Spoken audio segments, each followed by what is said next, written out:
మరో breaking news చూస్తూ ఉన్నాము. కస్టడీ విచారణలో జానీ మాస్టర్ సంచలన విషయాలు వెల్లడించారు. డైరెక్టర్ సుకుమార్ ప్రస్తావన కూడా తెచ్చారు. ఆయన తనని పెళ్లి చేసుకోవాలని బాధితురాలు మానసికంగా హింసించేదని, ఎన్నోసార్లు బాధితురాలు తనపై బెదిరింపులకు దిగిందని, తాను పడుతున్న ఇబ్బందిపై డైరెక్టర్ సుకుమార్ దృష్టికి తీసుకెళ్లాలని కూడా తెలిపారు. సుకుమార్ పిలిచి మాట్లాడినప్పటికీ బాధితురాల్లో మార్పు రాలేదన్నారు. తనపై కుట్ర జరిగిందని, తన ఎదుగుదల ఓర్వలేకనే ఈ కేసులో ఇరికించారని ఆరోపించారు.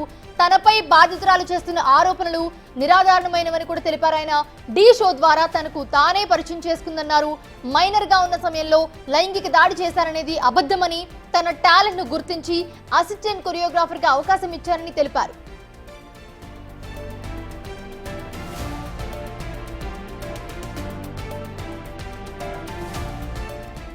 లైంగిక వేధింపుల కేసులో 3వ రోజు జానీ మాస్టర్ కస్టడీలో విచారణ జరిగింది. ఇప్పటికే బాధితురాల నుంచి 2 సార్లు స్టేట్మెంట్ రికార్డ్ చేశారు పోలీసులు.